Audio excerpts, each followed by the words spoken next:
Assalamualaikum warahmatullahi wabarakatuh. Kami sedang berada di daerah Rumah Sakit Dapat Tuan. Hari ini kami memanen lebah. Alhamdulillah ada sarang lebah berjumlah 21 buah sarang. InsyaAllah dengan izin Allah hari ini kami panen.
Cetok deh.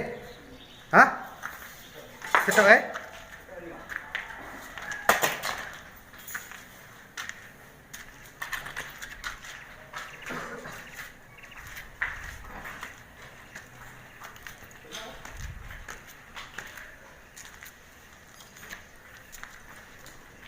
Apa yang cetok